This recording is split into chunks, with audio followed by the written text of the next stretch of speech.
Wrestling fans of the internet, welcome back to another episode of the Mainline at Linwood Wrestling Legends.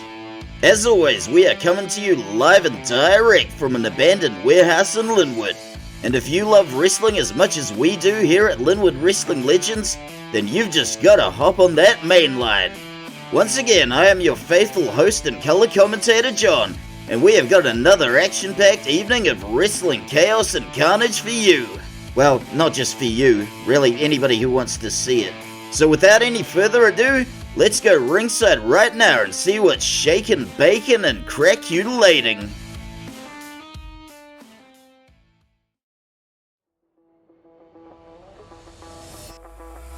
First match of the evening, and we have got our little firebug Brandy Dixon, who I am absolutely not attracted to, looking to dip her toes into the singles division once again. With a little assistance from her manager/mother, Leatherface Lindy Dixon, Brandy is looking to get one over on Miss Venice Beach, Candice Deveraux. So with that in mind, will the Dixon duo's dirty deeds deliver decisive dividends? Let's go find out right now.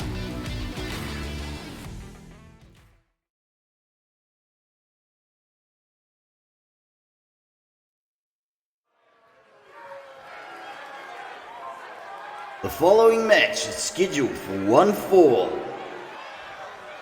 Introducing first, from Libertyville, Alabama in the United States, and accompanied by her manager, Leatherface Lindy Dixon, she is the Firebug, Brandy Dixon. Once again, we find our little Firebug dipping her toes into the singles division.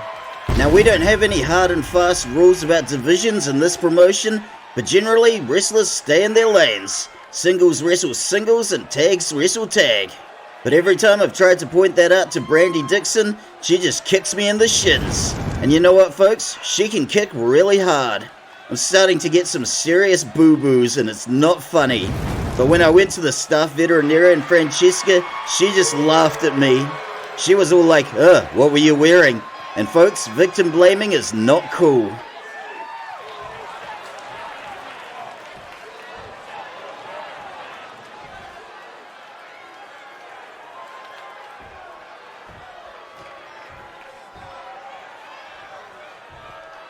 And her opponent, from Venice Beach, California in the United States, she is Miss Venice Beach, Candice Deveraux. All hail our rightful queen, Miss Venice Beach, Candice Deveraux. Much like Germanicus will go down as the greatest emperor Rome never had, or my Uncle Barry will go down as the greatest mayor that Linwood never had, Miss Venice Beach may very well be the greatest women's champion that we never had. Her career is yet to recover after the events of the Linwood screwjob, but you know what, folks? I think she could still be a contender someday. Make no mistake, folks, she is no Lady Liberty. Maggie Dixon is a once-in-a-generation phenomenon. But as long as Miss Venice Beach doesn't have to beat Lady Liberty, I think she's got the goods to go all the way to the top. If nothing else, she's one of the biggest merch sellers in this promotion. Her yoga channel gets a lot more views than this show does, and although a lot of those viewers may be thirsty perverts, we are not here to judge.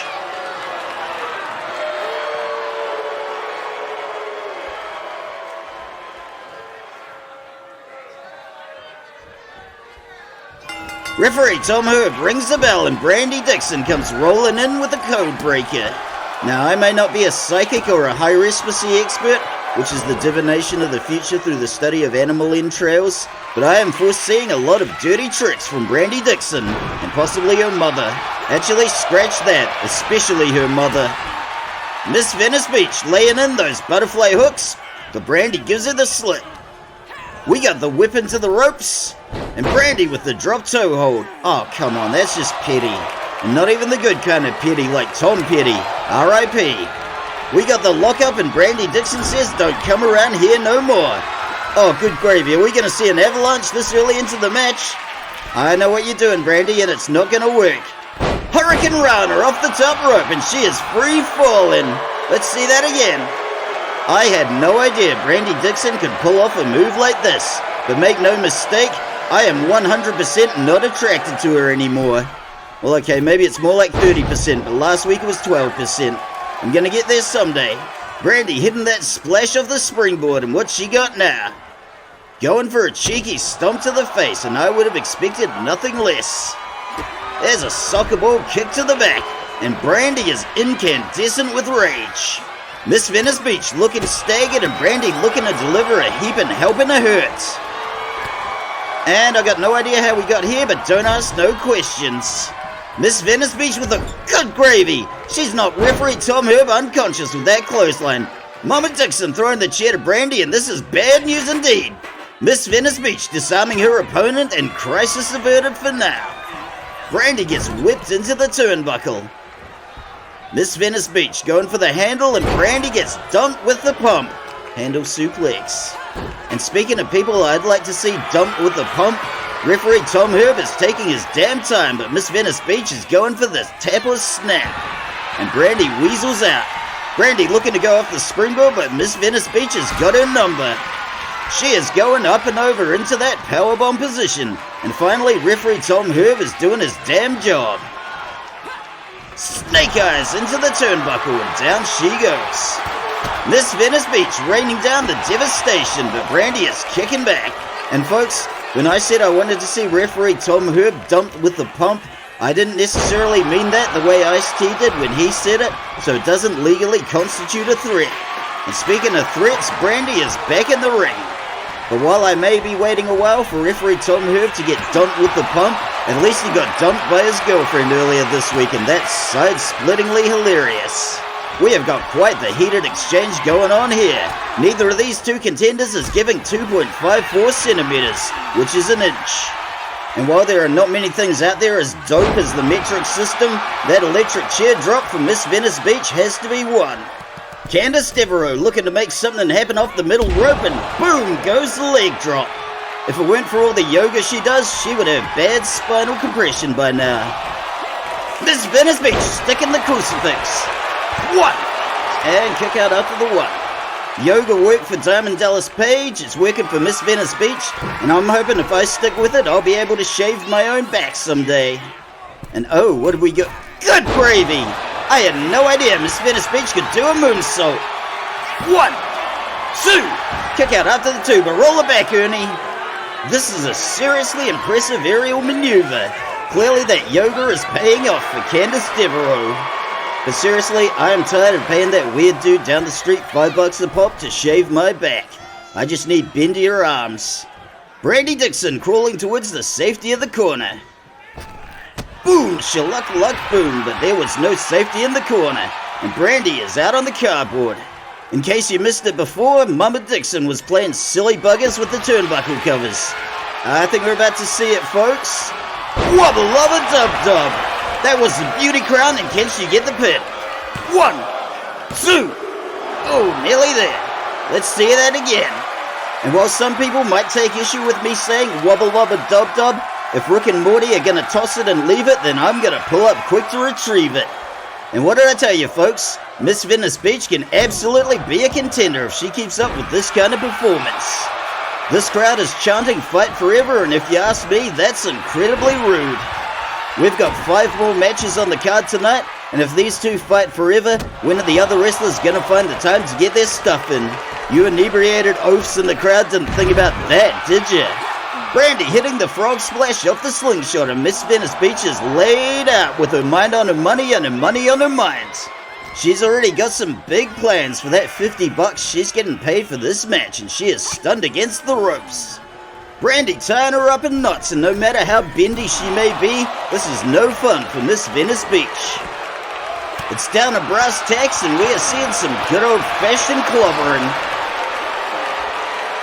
Brandy Dixon getting dropped with a beautiful suplex, and out of the ring she goes.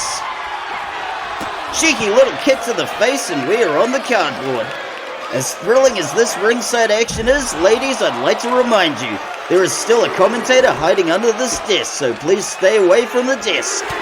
Our little firebug is laying in the cheap heat, and she is not afraid to get her claws out. Round and round we go with a little ballet, and Brandy goes for a jog across the cardboard. If this one ends in a countout, nobody gets paid.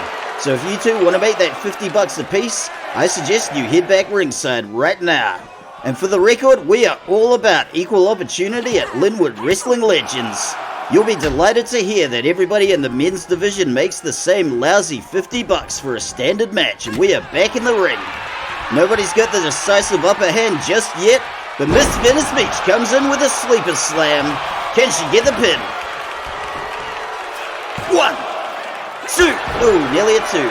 And you know what, folks? 2 months ago, that Fire John Adams sign in the crowd would have really bothered me. We got a float over neck breaker, but I am just resigned to it now. Candice Deveraux looking to hook that inverted figure 4 leg lock. Can she make her tap or snap? Brandy has taken a lot of punishment, but that submission is not happening. If that chair attack earlier had succeeded, Brandy could have this one stitched up by now, but alas. Miss Venice Beach whiffs the drive-by. And speaking of whiffs, some of you people by the barricade are smelling a bit ripe. It's called deodorant. Use it, people. And because once isn't enough, Brandy Dixon gets dumped with the pump all over again. By which I mean pump handle suplex. Miss Venice Beach going topside, and are we going to see another moonsault? Yes, we are. Can she get the pin? 1, 2. Oh, nearly there. We're hearing a bit of booing from the crowd, but that's probably directed towards referee Tom Herb. I boo him every chance I get. And congratulations, Brandy Dixon. You're about to win another beauty crown, and there it goes. First blood, last blood. 1, 2, 3. Candice Deveraux takes the win. Let's go see some highlights from Ernie the cameraman. Normally, I'd say that any match with Brandy Dixon where she doesn't set another human being on fire is a bit of a disappointment. But you know what, folks? This was an absolutely terrific opening match, and we saw a lot of promise from Miss Venice Beach. As I've always maintained, with the right push and the right opportunities, she could absolutely be a contender. As for Brandy Dixon, it's plain to see where all the wrestling talent in her family went, and we will be seeing that very talent on display later tonight. If Brandy and Mama Dixon's dirty deeds had paid off, maybe this would be a different story. But if you can survive the Linwood screw job, then a surprise chair attack from a leathery old gargoyle and a delinquent daughter isn't gonna faze you. So better luck next time, Brandy, I guess.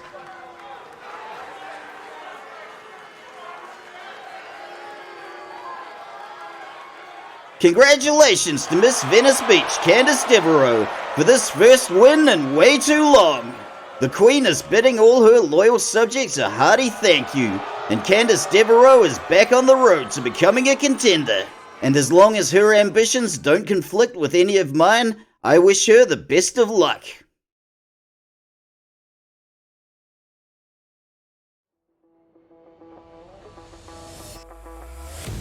Folks, sometimes in life you've just got to give the public what it wants, even if what the public wants is horribly, horribly wrong. These last couple of weeks, we have been absolutely inundated with emails. Not even emails from Greece, but emails specifically from people on the Isle of Crete. I had no idea what they were saying because it's all Greek to me. But when I took him to that Greek dude who lives down the block from me, he told me that the people on the Isle of Crete want to see the Minotaur and the Cyclops again. This was a terrible idea the first time we did it, but I guess everybody likes to be represented, so we are doing it again.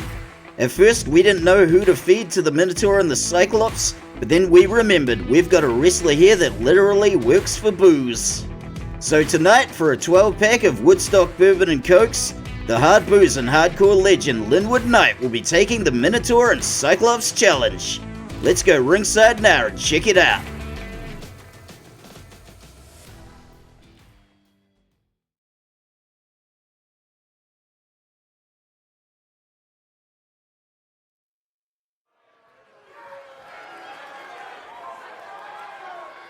The following 1 vs 2 handicap tag match is scheduled for one fall. Introducing first, from Linwood Christchurch, right here in Aotearoa, he is the hard-boozing, hardcore legend. He is the sexiest man in the room, and he is the cockroach of professional wrestling, Linwood Knight. We gave Linwood Knight a 12-pack of Woodstock Bourbon and Cokes to do this match, and a normal wrestler would have waited till after the match to get started, but Linwood Knight polished those bad boys off a couple hours ago and he has already started in on a case of beer. Shine on, you inebriated diamonds. While some wrestlers might flinch at the thought of being outnumbered in the ring, in Linwood Knight's mind he is accompanied by a veritable army of pink elephants. And I know what some of you may be thinking, but John, don't you mean herd of pink elephants? Of course I've bloody heard of pink elephants.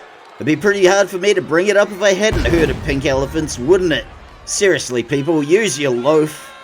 And speaking of Cockney rhyming slang, I think we're going to be hearing a bunch of it tonight from this quote-unquote Minotaur and quote-unquote Cyclops. Despite our best efforts, we were unable to convince the people on the Isle of Crete that that was not a real Minotaur and not a real Cyclops, but instead two of the Cockney pickpockets in very low-effort costumes. The people on the Isle of Crete didn't believe it and they do not want to hear it. They just want their Minotaur and Cyclops.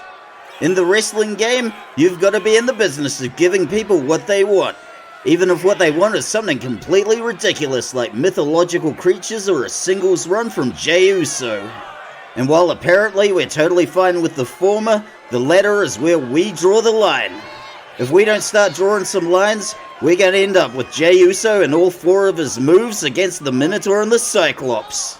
And if you think Linwood Knight's taking forever to get to the ring now, just imagine if he was yeeting for 10 minutes and then finally showed up to the ring all out of gas to face the Minotaur and the Cyclops. Say what you will about Linwood Knight, but he has got plenty in his tank, and that tank runs purely on ethanol. And as long as he can finish this match before he sweats out the last of the booze, I think we're gonna be okay. But just in case, we've got our ring staff standing by with miniature bottles of liquor just in case he sobers up.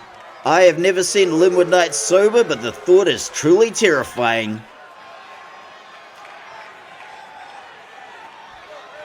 And his opponents. Accompanied by Jonesy from the Cockney Pickpockets. From the Isle of Crete in Greece, they are a Minotaur and a Cyclops.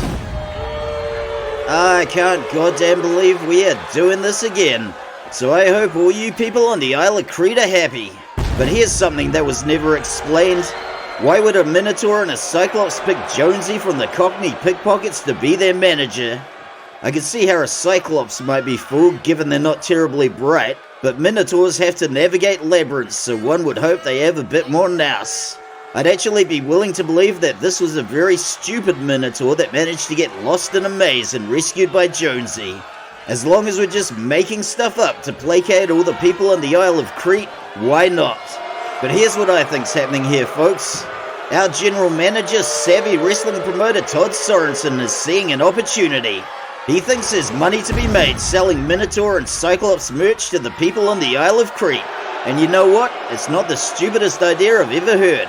He's already milking the good people of Columbia by selling them Cockney Pickpockets merch. And with the Minotaur and the Cyclops, he has just found another juicy udder.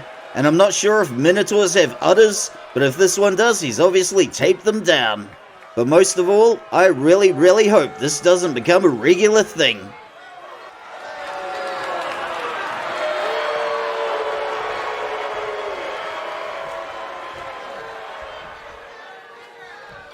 Referee Henrietta Sorensen rings the bell and Linwood Knight comes out with a dropkick. And there goes the elbow. Referee Henrietta Sorensen must have really screwed up for her Uncle Todd to put her in this match. But as our general manager Todd Sorensen always tells the rest of us, he thinks Henrietta Sorensen is a rude, entitled little Kardashian who needs to learn the value of an honest day's work. Linwood Knight driving the Minotaur into the corner. He is unloading in a drunken fury, and we would be silly to expect anything else. The Minotaur and the Cyclops might have gotten the better of Yo-Yo Brown, but I have personally seen Linwood Knight absorb what I can only describe as Mick Foley levels of punishment. Linwood Knight going topside. Look at that uncoordinated body splash. Minotaur gets the knees up. And for God's sakes, fellas, stay away from the desk. Linwood Knight goes for a jog across the cardboard. The Minotaur is firing back, and I think I just saw one of his udders. And it's smaller than I thought it would be, But who am I to throw stones in that particular glass house? The Minotaur is back in the ring, and if a Minotaur has hooves, why would it wear shoes? It's probably just best if I stop asking questions. This match is a very delicate house of cards that could tip over at any moment if I try to make sense of it. Minotaur hitting that big boot. Linwood Knight is not taking any bull from this Minotaur. He is grabbing the bull by the horns and taking him to the ropes. 1, 2, 3 strikes to the back. The hard booze and hardcore legend is managing to hold his own. Up and over like a 4-leaf clover on the rebound. As much as the people on the Isle of Crete want to be represented, just look who we've got representing the people of Linwood. It ain't a pretty sight. But just for the record, Linwood Knight does not represent a typical native of Linwood. For one thing, most Linwoodians don't have as many teeth as he does, and we got the tags of the Cyclops, and their tattoos are much worse. With the Cyclops in the ring, things just got a little more difficult for our hard-boozing hero. Linwood Knight has not given the Cyclops any room to breathe, and he is raining down a flurry of strikes. Cyclops driving it. Good gravy, you just knocked over referee Henrietta Sorensen. That was seriously not cool, and I'm not just saying that because she's a girl, but more importantly, her uncle, our boss, might not like that. Then again, for all we know, maybe that was General Manager Todd Sorensen's plan all along. Our boss has nothing but contempt for his rude, entitled Kardashian of a niece, and he takes a particular delight in putting her in all the really dangerous death matches. Much like Joseph Stalin insisted that his son Yakov be stationed right at the front during World War II. And of course, when Yakov got captured by the Germans, old Joey Jojo refused to ransom him back. But just for the record, folks, nobody should be taking parenting tips from Joseph Stalin. But if you are using Joseph Stalin as a parenting blueprint, what you're doing is wrong and you should stop. 1! Nearly a 1 count. I don't know if this is what the people on the Isle of Crete wanted to see, but they are seeing it. And we got the tags of the Minotaur. Minotaur posting up on the middle rope, and down goes the falling axe handle. That was a marginally competent tag move, but I have no doubt that there is some low-effort crap on the way, and Linwood Knight gets the snake eyes. This Minotaur is not taking any of Linwood Knight's bullcrap. Over the shoulder he goes, and right back to the canvas. Minotaur posting up off the middle rope, and down goes the falling axe handle. Minotaur looking to do a little damage downstairs, but Linwood Knight gets the dragon screw. We got the cheeky little evasion from the Minotaur, and good gravy, there goes the first blood. The Minotaur is not done doling out the punishment, and there goes a stomp to the head. Posting up on the middle rope again. And you know what, folks? I really should be calling the middle rope Brett's rope. And if you have to ask which Brett, I don't think I want you watching this show anymore. The Minotaur is laying down some Queensberry rules, or whatever the ancient Minoan equivalent may be. Roll it back, Ernie. I'm gonna guess pancration, because that's kind of a thing. Pan meaning all and Kratos meaning powers. See, there you go, folks. We are educational as well as entertaining, and the Minotaur goes straight into the corner. And if the Cyclops could move that gigantic ass a little to the left, maybe I could see this wrestling match. Just a thought. I mean, what am I supposed to tell my mum if she asks about the match later? Oh, sorry, Mum. I couldn't see the match because there was a Cyclops with a gigantic ass in the way, and we got a pool cue in the ring. If I start ranting and raving about Cyclopses with gigantic asses, my mum is going to think I'm on drugs or having an episode. But now I'm really starting to wonder, has any other human being ever used the phrase, check out the gigantic ass on that Cyclops? It's a little something I call vujade. And folks, vujade is the realization that whatever is happening to you has never happened to any human being in history ever. Can the Cyclops get the pin? 1! Kick out after the 1.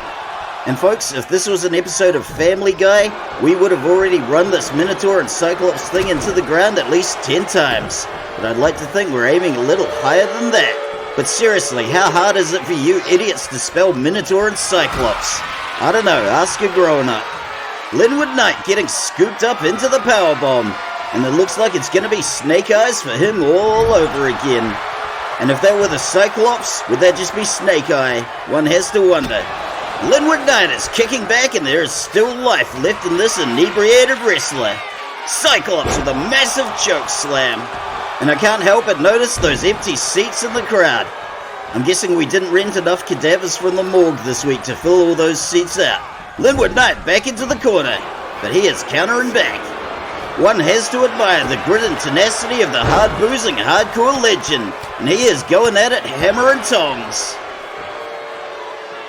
Linwood Knight is getting waylaid by some smack talk from Jonesy, and the Cyclops is about to take full advantage. Cyclops gets the headlock and up and over like a four-leaf clover. The sexiest man in the room is starting to look a little staggered. And into the corner he goes. We got the tag to the Minotaur. Nothing fancy here, just a trapped body shot. Up and over he goes and Linwood Knight gives him the slip. Reverse DDT. Linwood Knight going for the pin, and can he get it? One. Kick out after the one. And will that Cyclops please move his gigantic ass? Hey Ernie, is there any way you can just film from the other side of the ring? It would be nice not to have to stare at that Cyclops' gigantic ass for the rest of the match. Or maybe Ernie the cameraman wants to film the Cyclops' gigantic ass. I'm not here to judge, pal. Whatever floats your boat. The Minotaur is revving up and he is in the mood for trouble. Minotaur going for the running attack, but Linwood Knight with the reversal. Up and over the ropes goes the Minotaur. Once again, Linwood Knight and Jonesy are exchanging some choice words. And folks, I gotta admit, there is something strangely hypnotic about the jiggling of that Cyclops' gigantic... Oh crap, did I say the quiet part out loud again? Anyway folks, here's a wrestling match and Linwood Knight is laying out the Minotaur with a stiff punch. One. Kick out after the one. It's gonna take a little more than that to break the back of this gruesome twosome. Linwood Knight going sky high and hitting that massive elbow drop. Going for the falling headbutt, but nobody home, and my god, just look at all that blood. We got the whip and little ballet sending the Minotaur into the corner. Linwood Knight is going to work on his down foot. Oh no, don't show this, Ernie. No, this isn't wrestling, nobody wants to see this. Oh, the humanity. And down goes the Minotaur, and I don't blame him. Linwood Knight going for the pin, but the Cyclops... No, what are you doing, Yuri? We didn't need to see this the first time, and we don't need to see it again. Folks, I apologize for Ernie the cameraman's terrible lapse in judgment. And oh yes, Ernie, we will be talking about this afterwards. And now that we've seen something we can't collectively unsee, let's get back to this match. Linwood Knight going for an attack off the slingshot, and he sticks the kick. Hard boozing, hardcore legend posts up on the middle rope, and down goes the leg drop. Linwood Knight is psyching himself up for something big, and I think we're about to see it, folks. Here it comes. Boom! That was the Bro Buster. 1, 2, 3. Linwood Knight takes the win over the Minotaur and Cyclops. Let's see some replays from Ernie the cameraman. Folks, I gotta admit, this match left me truly bum-fuzzled. Somehow it managed to be both much better and much worse than the last Minotaur and Cyclops match. But it was truly one of those matches where if I thought about it too hard or asked too many questions, the whole thing would fall apart like a house of cards. Oh, for God's sakes, Ernie, we've already seen it twice, we don't need to see it again. But I'm just seriously hoping that this match was enough to mollify the good people of the Isle of Crete, because I don't want to do this again. Because matches like this are the reason nobody takes this promotion seriously. I am tired of having to lie to my family and friends about what I do for a living, but I guess this is the life I have chosen. So congratulations to the hard-boozing, hardcore legend and sexiest man in the room, Linwood Knight. He has survived the Minotaur and Cyclops challenge, and as far as I am concerned, he has absolutely earned that 12-pack of Woodstock Bourbon and Cokes. But like I said last time around with the previous Minotaur and Cyclops match, let us never ever speak of this match again.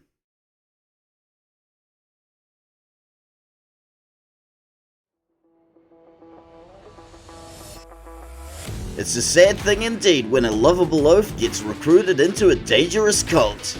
Nevertheless, the Violator has found a new home at Sector del Muerte and a new mummy in La Madrina.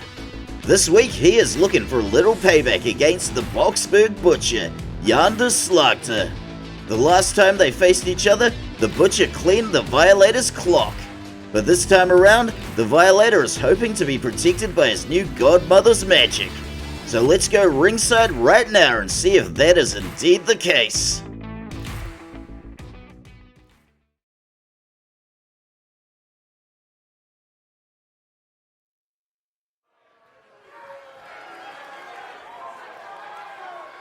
The following match is scheduled for one fall. Introducing first, representing Sector del Muerte and accompanied by the godmother La Madrina. From Linwood, Christchurch here in Aotearoa, he is the Violator. Folks, I don't even know where to begin. I know the Violator's mum, and she would never have let him grow a moustache like that. But I guess since the Violator's got himself a new mummy, anything goes. Between eating ice cream for breakfast, wearing moustaches, and delving into the forbidden world of black magic, I am really not liking this heel turn we're seeing from the Violator. Last time around, the Boxburg Butcher straight up brutalized him. But the Violator is hoping this time around, with his new mummy's black magic, he will be victorious. And it really just goes to show how evil the godmother is. If she told the Violator with a straight face that that moustache looked good, that's as amoral as it gets.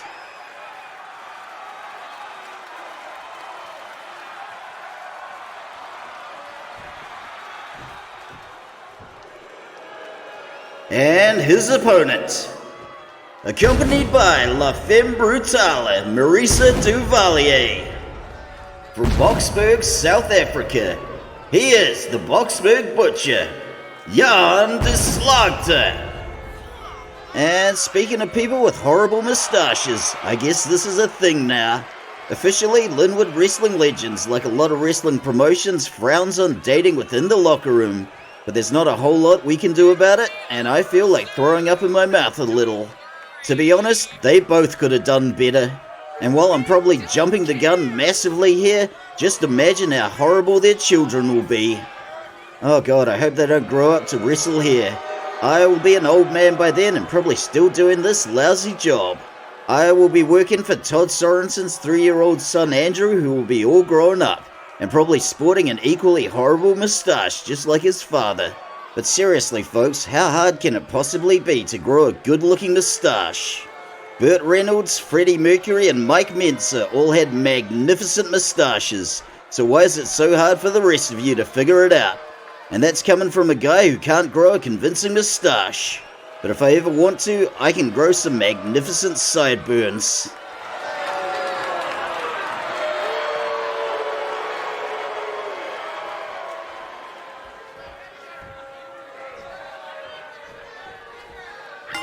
Referee Zekaja Jeremiah Jones rings the bell, and we are starting off with a clubbing straight to the back from the Violator.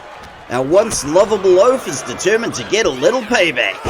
This is a more aggressive side to the Violator than we have seen in a long time, and if he is indeed protected by his new godmother's black magic, that is bad news for the rest of the men's roster. The Butcher is looking to go to work with those precise strikes. But thus far, he is dashing himself against the proverbial rocks, and we got the Grizzly Magnum taking him down. And my god, what was he thinking with that moustache? These two mustachioed monsters are duking it out. Violator slips him and grabs the leg. Stiff headbutt from the Violator sends him to the canvas. And this is not going to be the easy day at the office it was last time around. The Butcher is doing his damnedest to work the Violator over like a heavy bag, but it does not seem to be having much effect. Into the ropes he goes, and the Violator takes him down with a clothesline. Can he get the pin? 1. We got the kick out after the 1, and maybe it's a little early to see a pin. Boxburg Butcher crawling towards the corner. And look at that, somebody slipped a pull cue into the ring. We're looking at not one but two heel managers in this match, and it could be anyone slipping things into the ring. There goes the alley-oop. The big bowl of ice cream the Violator no doubt had for breakfast is not slowing him down one bit. But on a serious note, what are the logistics of eating ice cream with a moustache like that? I have never been able to grow a convincing moustache, so I wouldn't have the foggiest.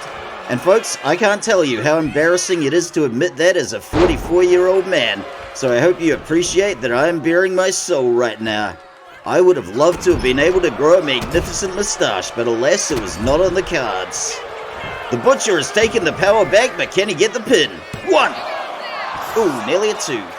This wrestling match still has a ways to go. See, you people have got me thinking about moustaches. I hope you're happy. The Slagter is getting in the cheap shots where and when he can, but the Violator is back on his feet and knocking him down with a clothesline. Look at that military press. Down he goes. Into the ropes goes the Violator. My God, look at that splash. That was a spirited comeback. Can he get the pin?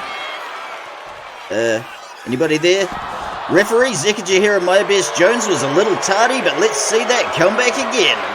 And seriously, Zekajahira Myabes, that's the kind of crap I'd expect from referee Tom Herb, but not a referee of your caliber. But my God, what a comeback that was. The Butcher is going to have to do much better than that if he wants to hang with this version of the Violator. Good gravy!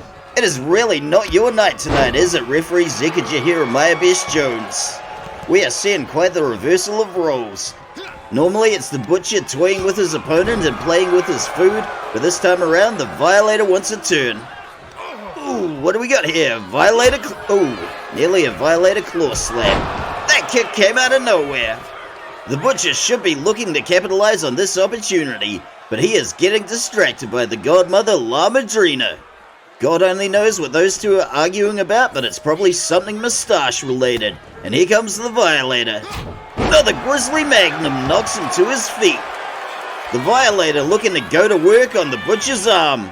Oh, that had to hurt. Butcher comes running in with a rolling thunder kick, but he misses the mark.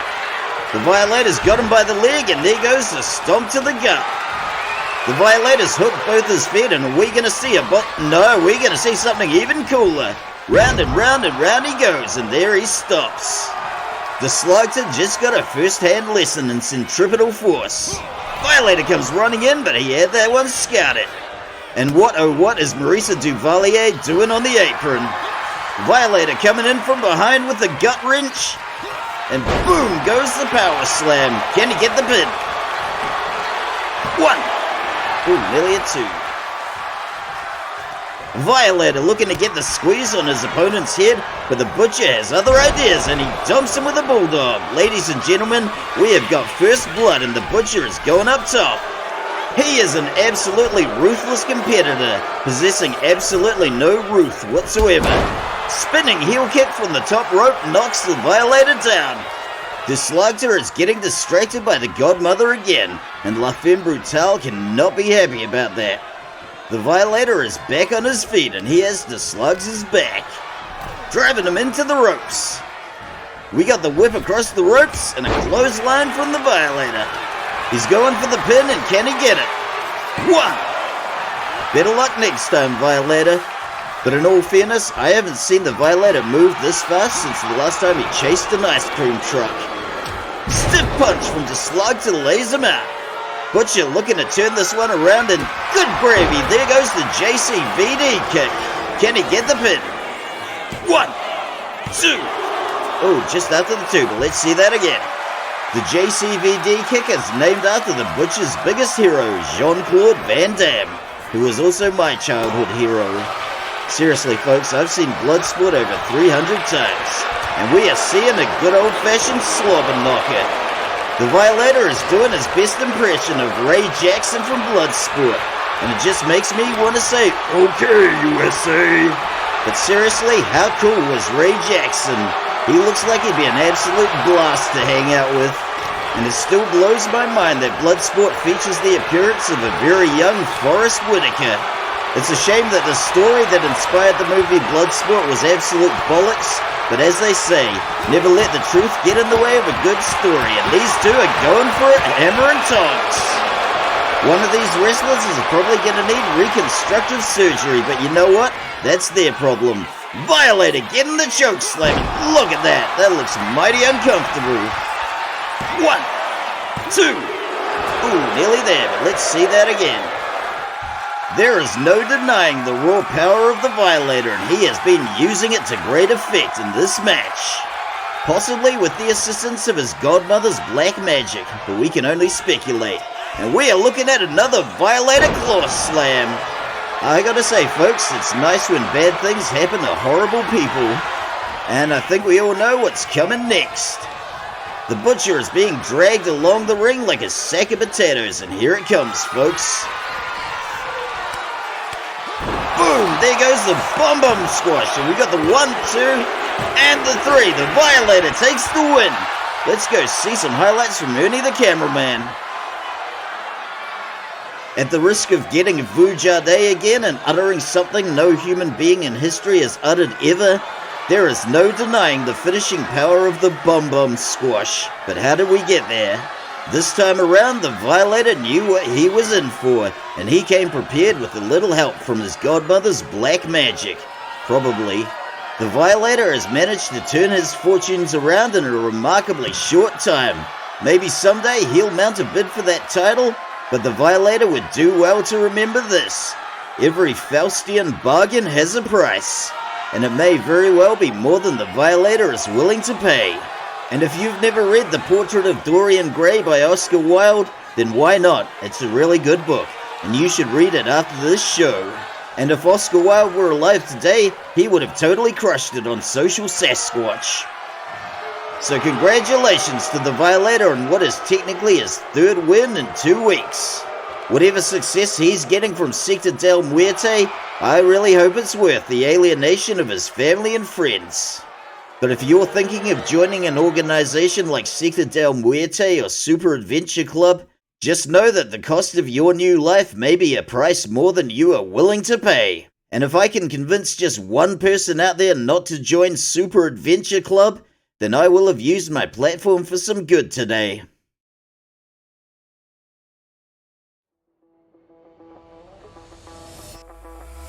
Next up, we've got ourselves a real honest-to-God wrestling match, and it's about time. We got 2 of our very best here, the Professor Jerome Scott and the proletariat hero Yuri Kalishnikov. It's not often that we have 2 wrestlers of this caliber facing each other with no drama or childish name-calling. But when it does happen, it's a beautiful sight to behold. So let's go behold it right now and go ringside to check it out.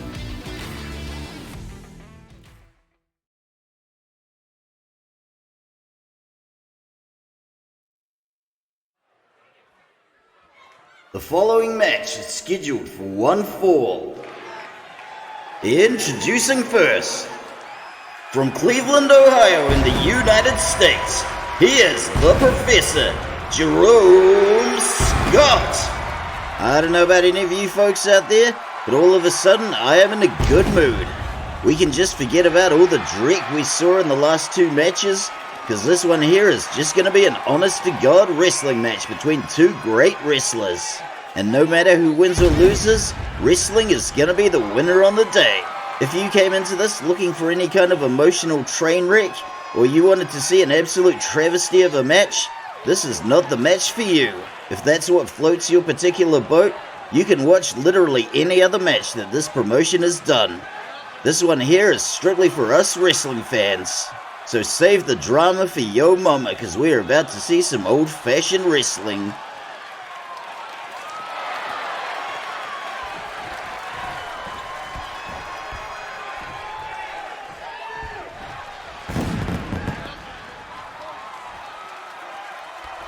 And his opponent, from Poporovskoye, Siberia in Russia, he is the proletariat hero, Yuri Kalishnikov. And here's something else you should save for your mama, receipts and ticket stubs. That way, if your mum is like, where was you at on Friday night? you can just whip out those ticket stubs and receipts and say, well, I went to see this movie, then I stopped off for some Krispy Kremes. I don't know, maybe your mum worries about you and, this will be a good way to put her mind at ease. But we have got a wrestling match and I digress, folks. Although Yuri Kalishnikov and Jerome Scott faced each other last year, that match was rudely interrupted by Los Satanicos. If any of you OG viewers remember last year, Yuri Kalishnikov was walking around with a target on his back, painted there by Secta del Muerte. But with the disappearance of their Padrino Alonso Constanzo, as well as the arrival of the Great Heathen Army, let's hope Secta del Muerte is a bit too busy to crash this party. Lately, all their efforts seem to be put toward brainwashing the Violator, and let's hope that works out for them.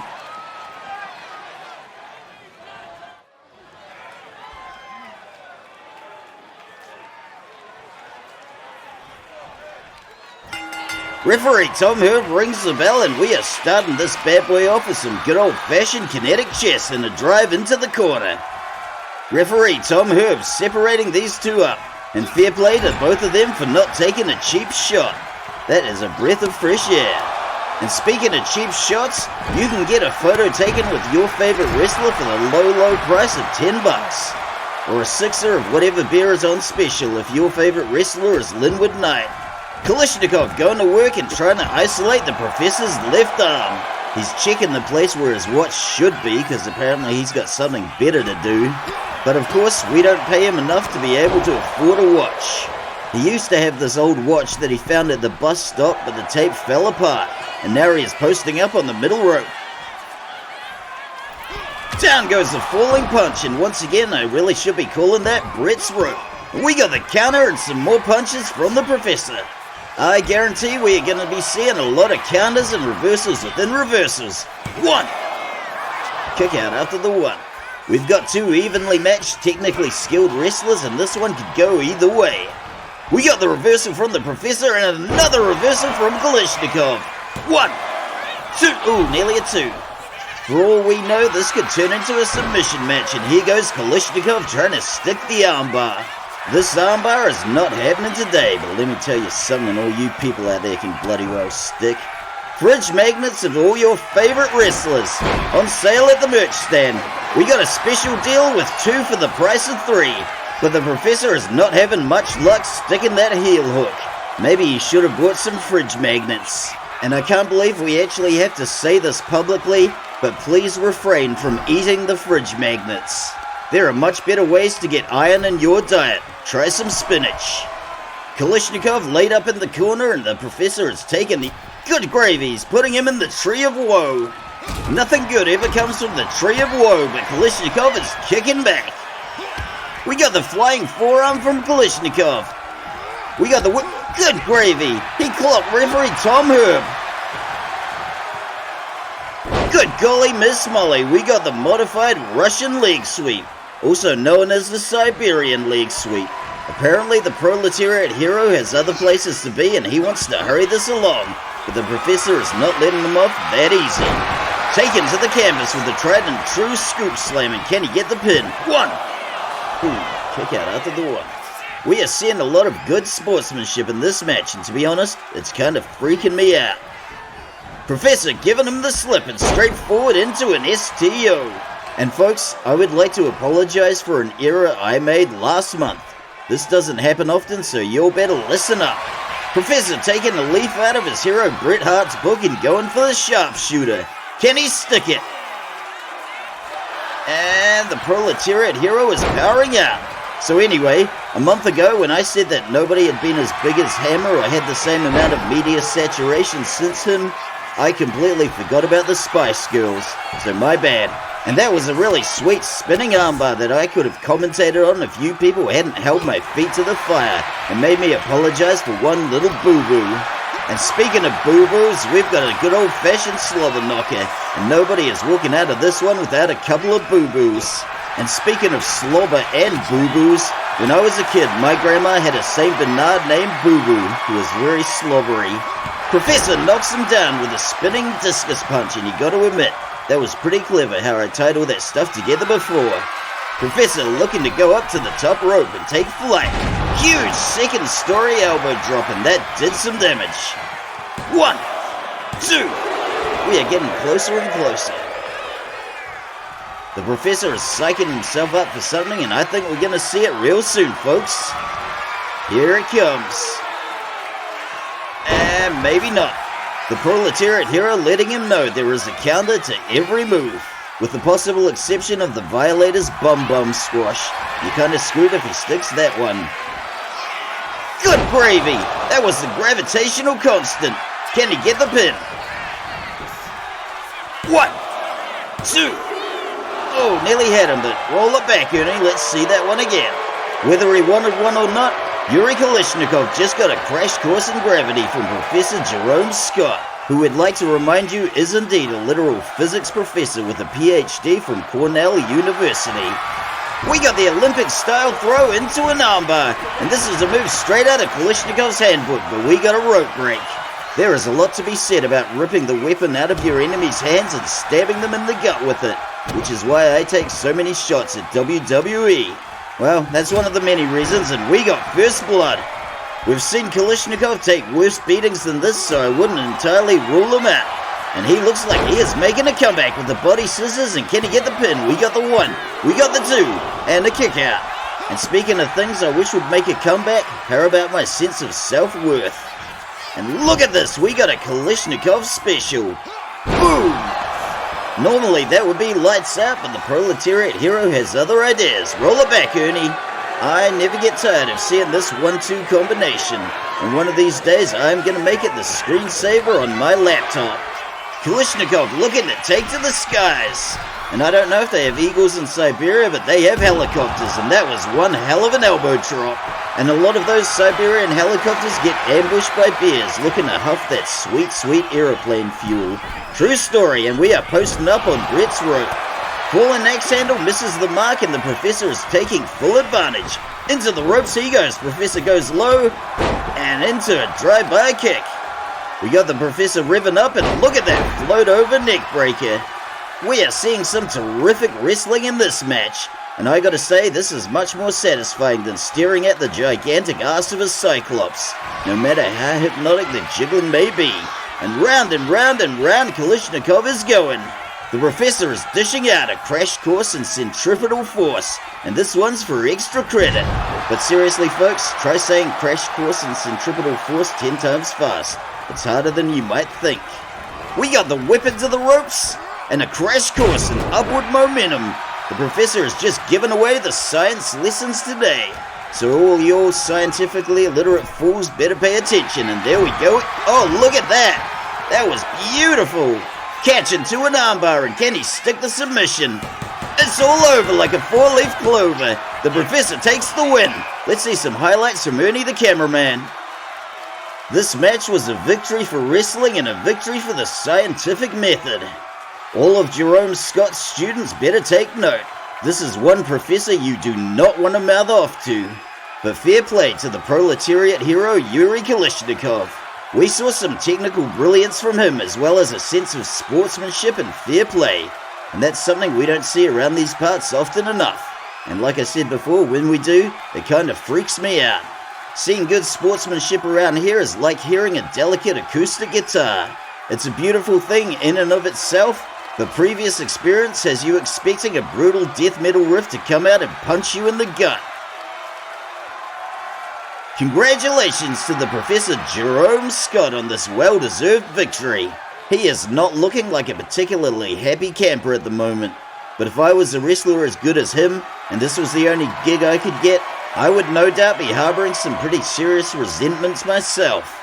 In a perfect world, this guy would have been snapped up by a bigger, better wrestling promotion, but as it stands, Dwayne "The Rock" Johnson has to get over the next wave of his relatives. So alas.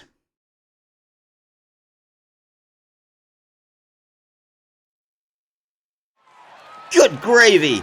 It's the Violator's mom! The Violator situation has officially reached DEFCON 1. I repeat, we are in DEFCON 1, people. She cannot be happy about what's happening to her son.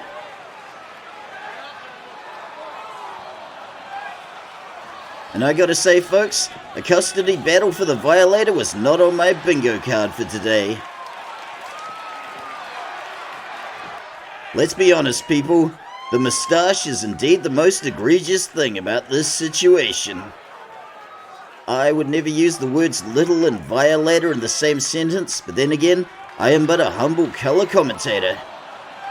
I don't know whether to call her Mama Violator or Mrs. Violator, but the Violator's mum is not wrong here. And we are going straight to the nuclear option.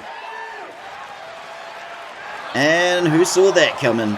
That is just lazy storytelling.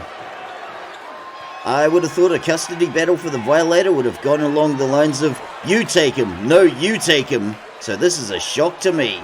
Let's see how the Godmother rationalizes this one. Now we have a clear and direct threat, and let's see how Mrs. Violator responds. Oh, good gravy, this one is going off the rails. I hope you're getting all this, Ernie the cameraman, because hell hath no fury like a mother protecting her large, hairy son.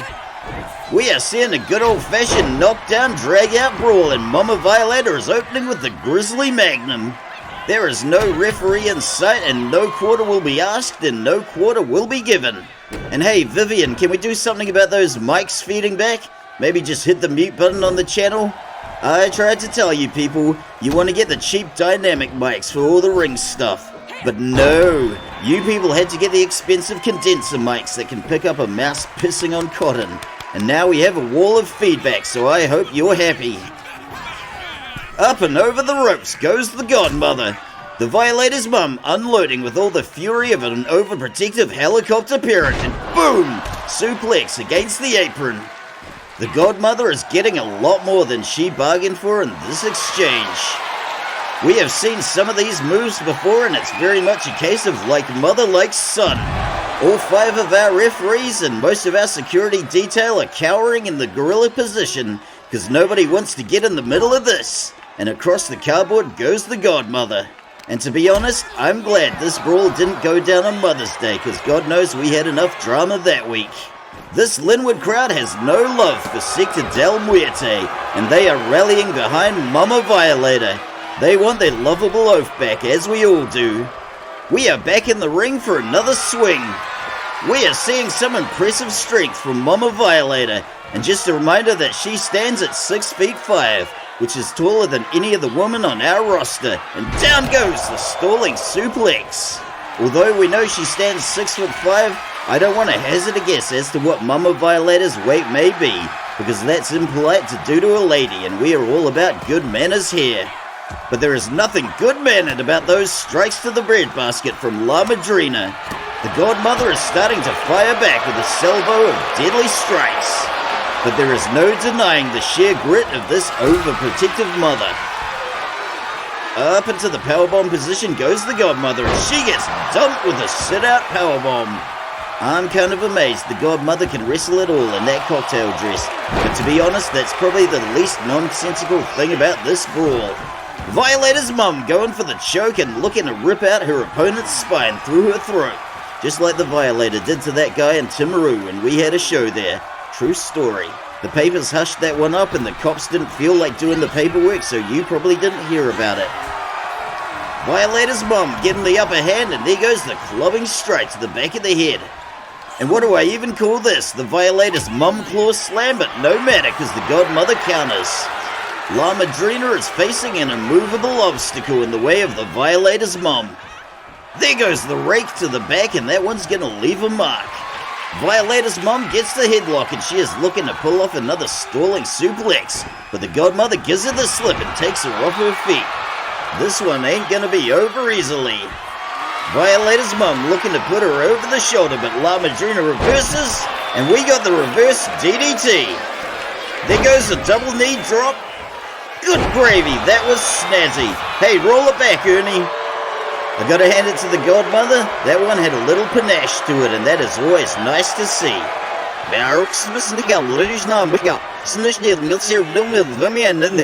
Sorry about that, folks. Sometimes when I get excited, I talk backwards. The doctor's got me on some meds that stop it happening most of the time, but sometimes True story. The Violator's mum showing her opponent exactly what she thinks of her, and clearly she does not think much of the godmother as she is unloading with nothing but contempt. Over the shoulder she goes and into the ropes. Surely this brutal beatdown can't continue too much longer.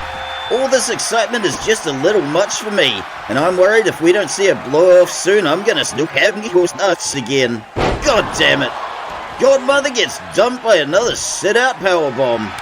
This brawl has been a fascinating window into how the Violator learned the tricks of his trade. And there is a real poetic irony that those tricks are being used against the Godmother after she brainwashed her son. Violator's mum working Madrina like a heavy bag. I think we're about to see it, folks, and this could be it. Ooh, there's the bum-bum squash, and that is all over Red Rover.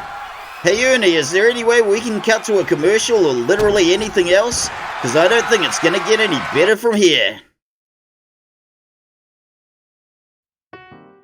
This episode of Linwood Wrestling Legends is brought to you by Off-Brand Cola. Not any particular brand of off-brand cola, but just off-brand cola in general. If you want to stick it to those fat cats at Big Soda Incorporated, then you just take yourself $1.30 and head down to the supermarket and get yourself 1.5 liters of off-brand cola. And say what you will about the economy these days, but $1.30 still gets you a hell of a lot of off-brand cola. So why don't you crack a bottle of off-brand cola right now and let's get back into this wrestling show.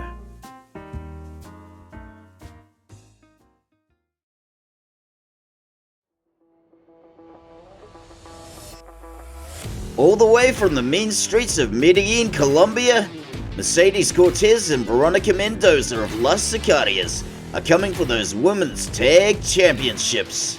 This time around, they've got themselves a new manager by way of Jonesy from the Cockney Pickpockets, so their playbook just got a whole lot dirtier. So can our favourite felines and current champs, Catalina and Tabitha of Las Gatas Callejeras, keep their championship and resist all those dirty tactics? Let's go ringside right now and find out.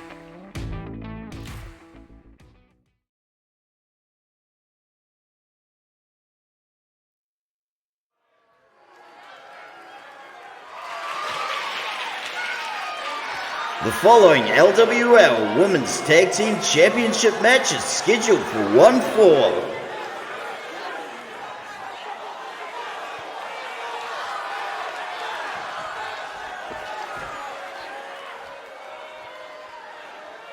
Introducing first, accompanied by Jonesy from the Cockney Pickpockets.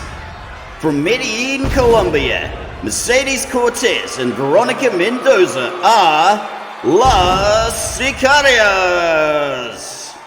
It might be autumn here in Linwood, or fall as you Americans say, but apparently it's springtime in our locker room.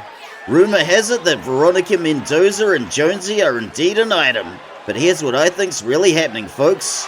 Veronica has found herself an easy mark, and she knows if she bats her eyelids at Jonesy, he'll do whatever she wants and buy her whatever she wants. I'd almost feel sorry for the guy if he wasn't such a talentless, pot-bellied little weasel masquerading as a wrestler. But that said, we are seeing a lot of Jonesy in the managerial capacity. That's probably the best place for him if we're being honest, because he's got no business being in the ring. Nevertheless, Las Sicarias have had one victory under Jonesy's management, and let's see how they fare tonight.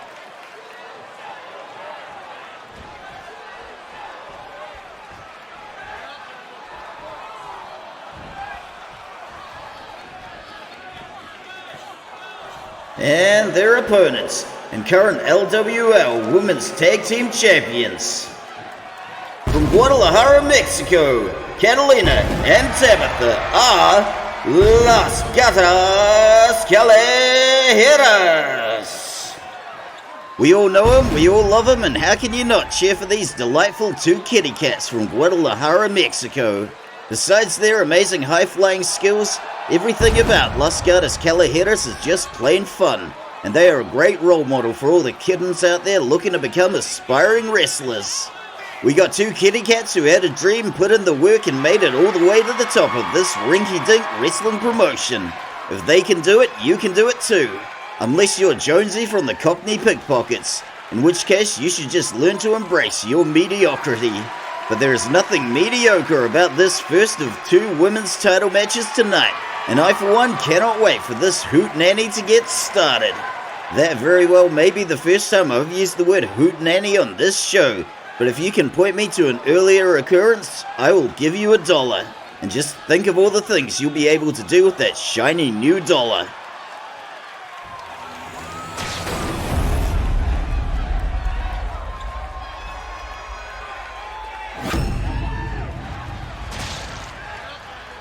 I for one am so glad we have found those lovely belts that my dog Jasco designed last year. If I'm being honest folks, I really did not care for the replacements, so I'm glad they are a thing of the past. If I had to call this match, I'd have to give it to our current champs Las Gatas Callejeras, but we shall see. The Kitty Cats were the underdogs when they first won those titles, but now Las Sicarias are the underdogs, and who wins between the underdog and the overcat? These are important questions, people. And on a semi-related note, and not to sound like a complete prude, I've got to say that I personally frown on all this locker room dating we're seeing. For one thing, if I'm not getting any dates, why should any of you? And what happens if we get another situation like the one we had last year? By which I mean the time Kimberly Sullivan had an affair with Left Eye's boyfriend, the late great gangster rapper Pump Daddy. R.I.P. Pump Daddy. Heaven has another angel.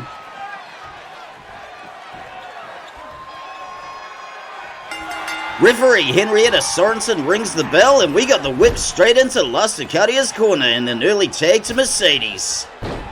Nothing fancy going on here, folks, just a catapulting buckle bomb in stereo. And much like the Beastie Boys, we will never let you down with the stereo sound. Mercedes is kicking it root down, and now she is going for the ground and pound. There is nothing pretty about the way Mercedes Cortez wrestles. And if I had to pick one wrestler I guarantee is absolutely not fraternizing within the locker room, it's Mercedes Cortez. Because literally everybody here is afraid of her. Probably even Veronica Mendoza if she's being honest. Tabitha is in a bad way, and Mercedes with the drive-by knee. Let's hope this kitty cat has at least 8 more lives, because she's got a long road to hoe. We got a little ballet, and Mercedes goes into home base. Tabitha's scored herself an opportunity, and she has taken full advantage with an alley-oop into a powerbomb. It was a rough start for this kitty cat, but I have every confidence she can land on her feet. We got the lock-up and the whip into the corner. Here goes the tag to Catalina, and here comes some sweet teamwork. We got what's looking to be... Good golly, Miss Molly, that was creative. Let's see that again. We got a lovely rope-assisted stereo suplex. And you really got to hand it to the Luchadoras. They get really creative with the tag team attacks. All of a sudden, Mercedes is not looking too hot, and she is leaning on the ropes for support. Step up enziguri from Catalina knocks her onto the cardboard. This one looks to be going ringside, and let's see what Catalina's got for us. Going for a shooting star press, but Mercedes gets the knees up. Mercedes Cortez laying on the cheap heat as she puts her opponent in the arm wringer and gives her a cheeky little finger snap. This Linwood crowd is not liking the fact that they may have to count above 5, and that's just confusing to them. So let's hope this one can go back in the ring. Seriously people, you got 10 fingers, use them. Mercedes getting whipped into the barricade, and that one had to hurt. Catalina is back in the ring and daring her opponent to give her what for. Going topside, and what has she got for us? Good gravy, what the hell was that? Let's see that again. We can always count on some sweet highlights from Las Gatas Callejeras, and that corkscrew splash will be a dandy addition to our highlight reel. With Catalina back outside the ring, the count is reset. It might not be on the level of the time dilation one experiences traveling faster than the speed of light, but time ebbs and flows very differently in and out of the wrestling ring, and Catalina is going topside again. Booyah! There's the lowdown. The count gets reset again, and sometimes I don't even know why we bother counting. But alas, I am a humble color commentator and I don't make the rules. Mercedes gets her up into the torture rack and boom goes the lumbar check. Catalina is going to want to see a chiropractor after that, but our staff veterinarian Francesca will just have to do. Mercedes is letting those cheap shots fly wild and free. But if this one doesn't go back in the ring soon, we are going to have a countout and possibly a literal riot. This crowd is rude, lick it up, and raring to go. And once again, we got the count reset. That was some sneaky stuff from Mercedes Cortez. Mercedes slipping on the apron and looking to do a little damage to Tabitha, who I remind you is not the legal wrestler. That's some very underhanded stuff, but I would expect nothing less from Los Sicarias. Mercedes hitting that Thez press and going for another ground and pound. Our favorite felines are facing an uphill battle. We got the lockup and there goes the whip, and we got a little ballet straight into the corner. Catalina backing up, revving up, and there goes the flying forearm. And who put that hammer in the ring? We are seeing a little interference from Jonesy's management, and good gravy, look at that spear. We got the tag to Veronica, and even though a spear is basically just a rugby tackle, you'd be amazed how many people get it wrong. Just look at Bron Breaker's spear, which is absolutely flawless, and compare that to Jey Uso's spear. It's like night and day. And can Veronica get the pin? 1! Ooh, nearly a 2. But thankfully, Mercedes Cortez is one of the few wrestlers on our roster that can do a really good spear. But you know who else does a really good spear? Zarya. And that's not easy for me to admit because she's Australian. But as Australian as she may be, I tip my hat to her nevertheless. Catalina is getting bounced in and out of Los Sicarias' corner, but we have yet to see any tag attacks. In she goes again, but she's got the counter. And I know what some of you are thinking. John, are you ever going to stop dumping on Jey Uso? Probably not. And we got the tag to Tabitha. Tabitha looking to go sky high, and this is going to be big. Good golly, Miss Molly. Look at that distance she cleared. Let's see that again. Anybody who knows anything about cats will tell you that they are awesome at jumping, as we just saw here. It reminds me of the cat that jumped out of a bush and onto my dog Jasko's back and tried to ride him like a horse. True story. He might have only been half Jasko's size, but the size of the balls on that cat, and good gravy! Look at that spinning tope atomico from Tabitha. Veronica Mendoza hitting the Frankensteiner with some mounted punches. And folks, I want to clear up a little misinformation. If you've ever seen the words excess consumption may have a laxative effect on any food product, well, I hate to tell you, but that's kind of how biology works. Food goes in, food comes out. Excess consumption of anything can have a laxative effect. And quite frankly, I'd be worried if it didn't.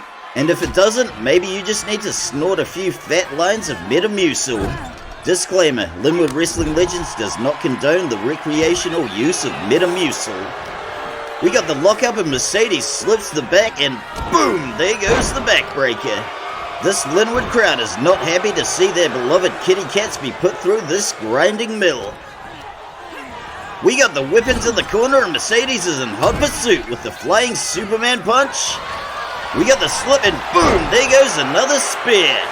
Is that going to be enough for the pin? Catalina breaks it up before the one, but let's see that again. Where it needed, this is more proof of what I was saying earlier. Mercedes Cortez does a really good spear. Thus far into the match, we have seen Los Sicarias absolutely dominating. Mercedes is revving up for something big, and there goes the atomic drop and a double kick with both feet. I have no idea what she calls that one, but can she get the pin?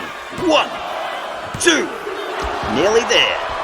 If Los Gatas want to make a comeback, there is no time like the present. This crowd is chanting, "Let's see wrestling," and honestly, what more do you people want?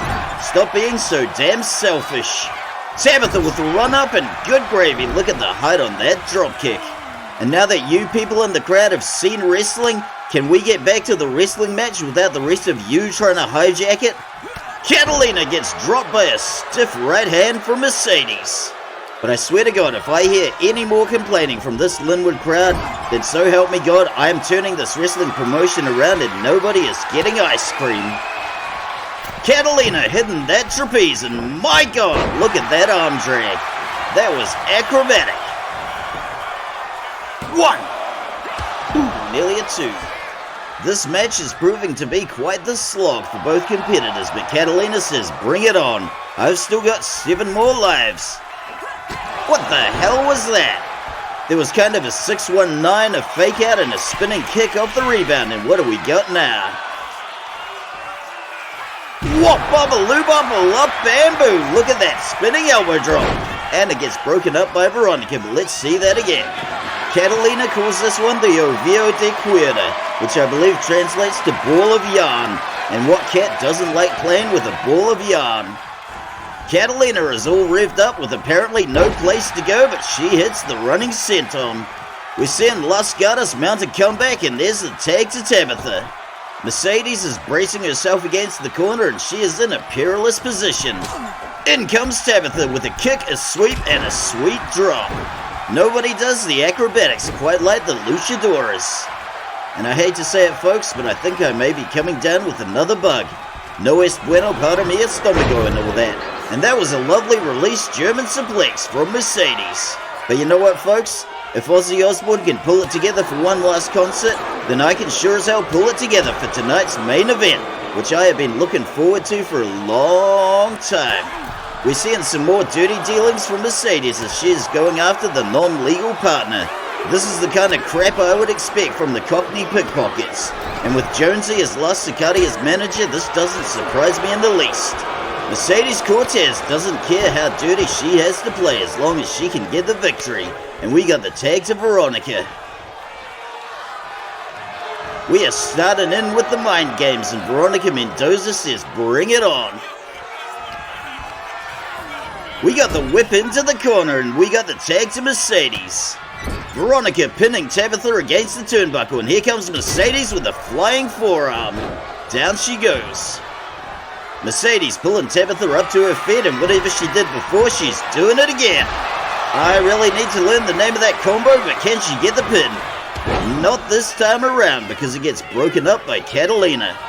Things are looking pretty dire for the kitty cats, and one has to wonder how many lives do they have left. We got the whip, and Mercedes goes into the home corner. Tabitha posting up on Brett's rope, and there goes the Hurricane Rana. And once again, if you have to ask which Brett, I really don't want you watching my show anymore, and we got another Hurricane Rana. We got the tag to Veronica Mendoza. Veronica coming in hot with the wheelbarrow into a bulldog, one of her specialties, and can she get the pin?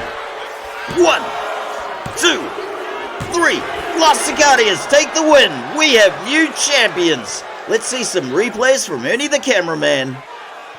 Folks, I gotta confess, I was not expecting the title to change hands tonight.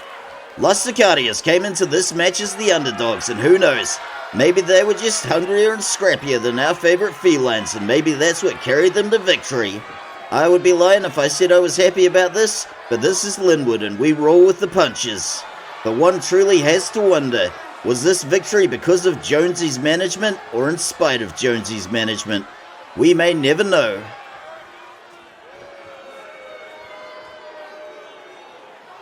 Congratulations to our new Women's Tag Champions, Mercedes Cortez and Veronica Mendoza of Las Sicarias.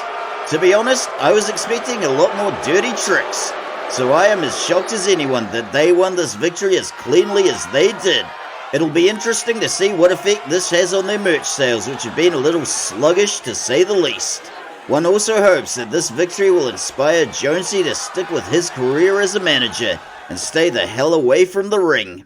Although if he ever wants to try his luck in the ring again, I can always use the new material.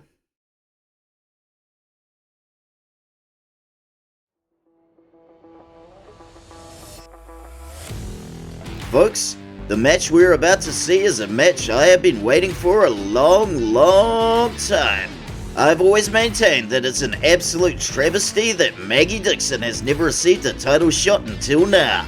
But finally, our Trailer Park Girl has made good, and hopefully Kimberly's reign of terror as our women's champion will come to an end.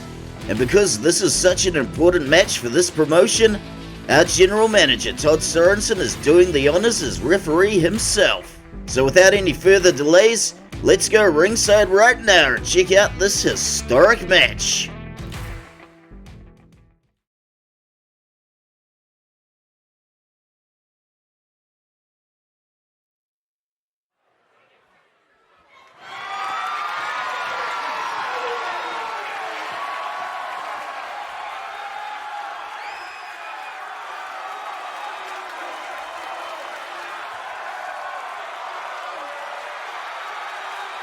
The following LWL Women's World Championship match is scheduled for one fall.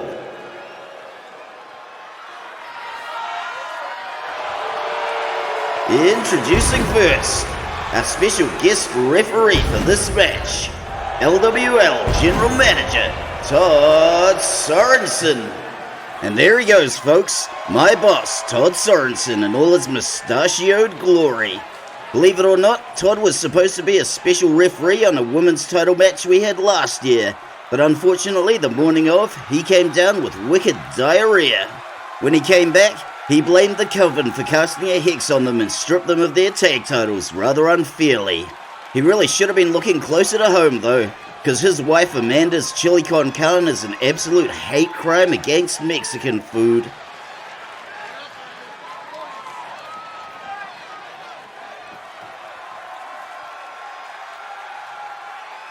Introducing first the challenger.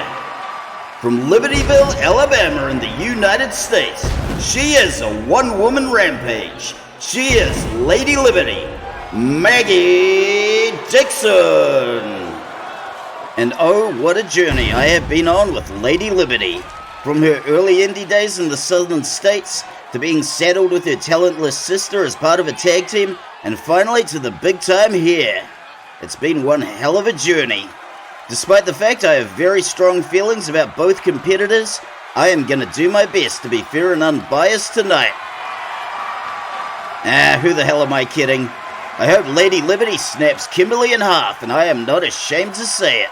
My god, just imagine how boring this show would be if I was fair and unbiased.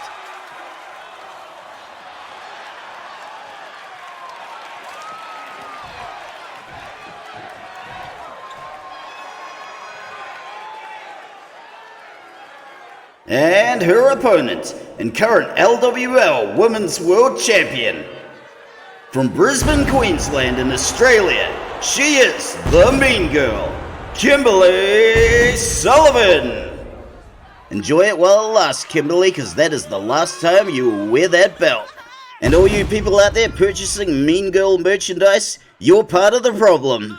Let us not forget that pump and dump cryptocurrency scam that Kimberly had last year. I still haven't been able to find anyone willing to buy my $38 worth of Kimberly coin. I'm just holding on to it in the hopes that someday it'll be worth something if something bad happens to Kimberly. Nudge nudge, wink wink.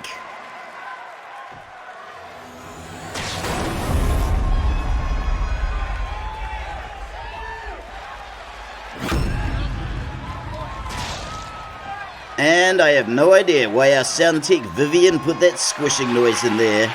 I learned a long time ago not to ask too many questions at this promotion. And as I said before, folks, I do apologize for the nasty bug I've picked up. It's starting to get real nippy here in Linwood, which means a few more bugs and critters floating around in the air. I may be a guy who was social distancing before it was cool, but even I have to step out every now and again to get some groceries or buy some dog food. So when you really think about it, this situation is everybody's fault but mine. But the show must go on and I have come prepared. I've got a little spew bag with me under the desk which I hope I don't need, but I'm glad it's there if I do. And in the unlikely event I can fill that bad boy up, it's going in Kimberly Sullivan's locker.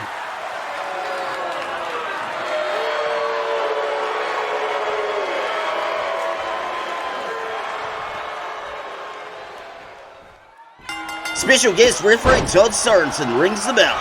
Kimberly coming in hot with a drive-by kick and going for an early pin. She gets the one, but we got a kick out. And Todd, you better not screw this one up. The Mean Girl is smothering Lady Liberty with the offense and trying to get an upper hand in this early stage of the match. Lady Liberty countering back with an elbow to the face. We got the collar and elbow, and straight to the canvas goes Lady Liberty. Lady Liberty racking them and stacking them. We got the one. And a kick out and a reversal. One. I can't remember the last time we had a match as anticipated as this one. And there goes Lady Liberty dumping it with the Bulldog. There is no love lost between these two competitors, as we saw earlier in the week on their social Sasquatch, and Lady Liberty is making the Mean Girl pay. Most wrestling promotions keep their wrestlers' social media on a tight leash, but apparently we just let them say whatever they like on social Sasquatch. Maggie Dixon is rearing to go, and this party is just getting started. We got the whip into the rope, the catch on the rebound, and a very snazzy spinning power slam from Lady Liberty. Maggie Dixon looking to take flight. This American Eagle is looking to fly majestically and come crashing down with the mother of all body splashes. 1, 2. Kick out after the 2. And I've got to say that special guest referee Todd Sorensen is doing an adequate job of keeping this match on the rails. You've got to give the grappling advantage to Lady Liberty, and the mean girl goes over the shoulder and crashing down again with another power slam. Maggie looking for something off the ropes, and boom goes the falling headbutt. Kids, do not try that one at home unless your mum tells you it's okay. 1, 2. Ooh, kick out after the 2, but let's see that again. And as we've mentioned before, Maggie Dixon had a steel plate put in her head after she fell off the jungle gym at age 7. So unless you also have one, I wouldn't try that. The only exception to that rule is Linwood Knight, who's probably got enough brain damage that it's not really going to make a difference. Maggie revving up and looking for a big boot off the ropes. And while I remember, I gotta give a shout out to my main man and OG subscriber Daniel. Keep on keeping it Linwood, my good man. Kimberly clocks her off the rebound with a drop kick. The whiffs the senton, nobody home. We got the whip into the ropes, and boom, there goes the rampaging headbutt. 1, 2. Ooh, nearly there. But let's see that again. There is not much that can stand in the way of Maggie Dixon's rampaging headbutt. And quite frankly, I'm not inclined to try. I bruise easy. Lady Liberty going to the top rope, and what has she got planned?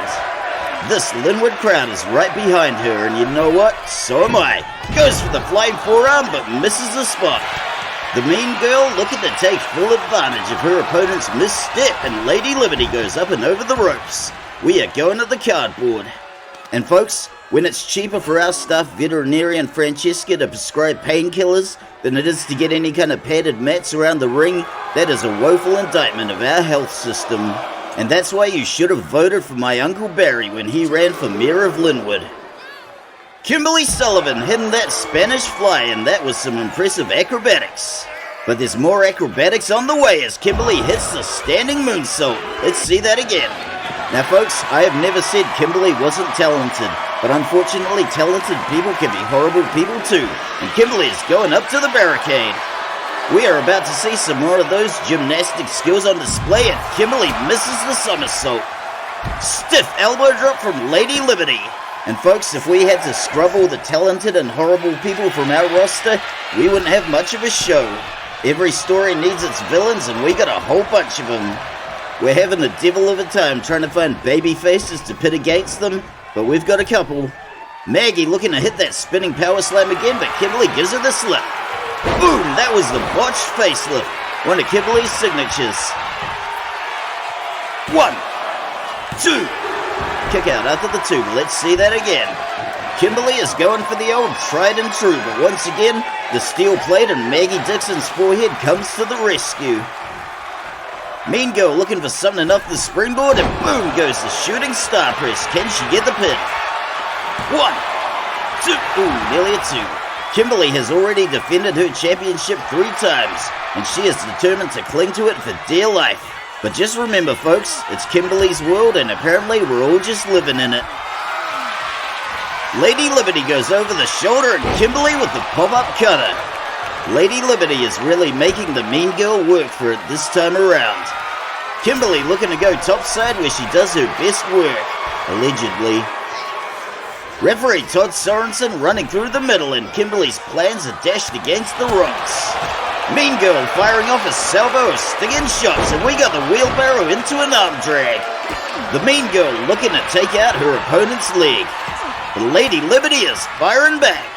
Hopefully Lady Liberty can take back the lead in this match, and good gravy, what a stiff headbutt. Remember kids, don't try that one at home unless Mom says it's okay. 1, 2. And we are getting closer and closer. And if you've got the kind of mum that tells you it's okay to do what Lady Liberty just did, you've got a horrible parent and you should report them to family services. I'm pretty sure that kind of behavior was encouraged by Maggie's mother, Leatherface Lindy Dixon, but we got the whip into the corner. Kimberly is stunned against the post and the best is yet to come. But she is fighting back. And there goes Maggie face first into the turnbuckle. We got the clubbing straight to the back, a bit of a whip, some ballet, and the mean girl goes over the ropes. Lady Liberty grabbing the mean girl by that big old melon and draping her across the apron. And there goes the clubbing straight to the back. Lady Liberty posting up off Brett's rope.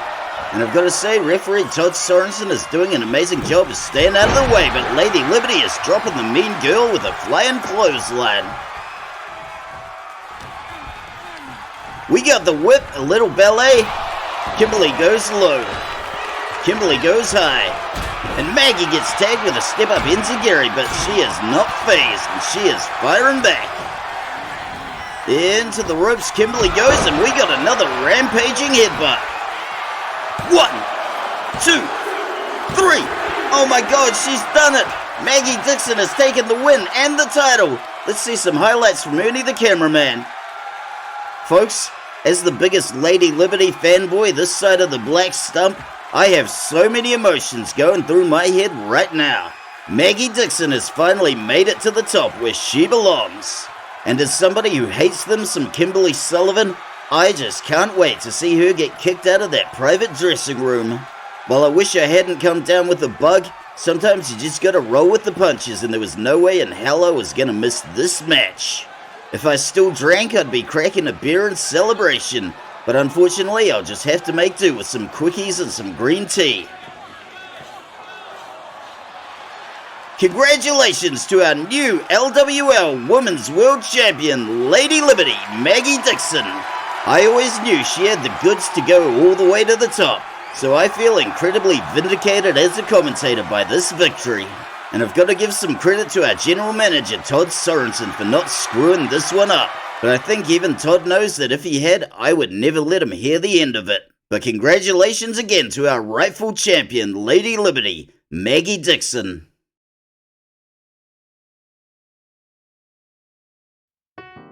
Well folks, it pains me to say it once again, but our time here is at an end for this week. I just want to take the time to thank each and every one of you wonderful people, viewers old, new, and somewhere in between, for checking out this rinky-dink wrestling show. We are pushing the boat out just a little further each and every week, so be sure to tune in next Sunday. And if you really want to stick it to the big wrestling promotions, go check out some of the amazing indie talent in your backyard. But until next time folks, this is your good buddy John the Commentator signing off and signing out.